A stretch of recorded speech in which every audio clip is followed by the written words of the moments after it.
శివుడి ఆజ్ఞ లేనిదే చీమైనా కుట్టదంటారు. సృష్టి స్థితి లయకారకుల్లో లయంకు ముఖ్యుడైన శివుడికి తెలియకుండా ఏ జీవి మరణించలేదని, శివుడి ఆజ్ఞ లభించాకే యముడు ప్రాణాలు తీసుకెళ్లేందుకు వస్తాడనే నేపథ్యంలో ఆ మాటను చెప్పారు. అయితే మనిషి మరణించడానికి ముందు అతనికి కొన్ని మృత్యు సూచనలు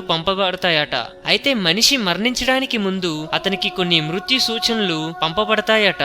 వాటిని కనిపెడితే తనకు మరణం ఇంకా ఎన్ని రోజుల్లో వస్తుందో తెలుసుకోవచ్చట. సాక్షాత్తు శివుడే ఈ విషయం గురించి పార్వతీకి చెప్పాడట. దీన్ని గురించి శివ పురాణంలోనూ ఉందని పండితులు చెబుతున్నారు. ఈ క్రమంలో మనిషి మరణించడానికి ముందు అతనికి తెలిసే సూచనలు ఏమిటో ఇప్పుడు చూద్దాం. 1. ఎవరైనా వ్యక్తికి అతని ప్రతిబింబం నూనె, నీరు లేదా అద్దంలో కనిపించడం లేదంటే అతను మరో 6 నెలల్లో చనిపోతాడని తెలుసుకోవాలి. 2. ఎవరికైతే నోరు, చెవులు, కళ్ళు, నాలుక పనిచేయకుండా పోతాయో వారు కూడా మరో 6 నెలల్లో చనిపోతారట. వాటిని మృత్యువుకు సూచనలుగా భావించాలట. 3.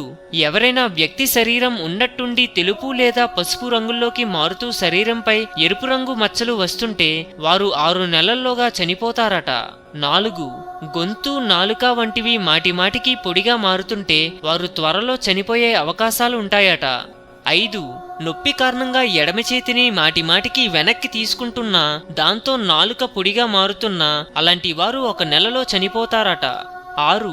సూర్యుడు లేదా చంద్రుణ్ణి చూసినప్పుడు వారి చుట్టూ ఎరుపు రంగులో రింగ్ లాంటిది ఏదైనా ఎవరికైనా కనిపిస్తే అలాంటి వారికి 15 రోజుల్లో మరణం సంభవిస్తుందట. 7.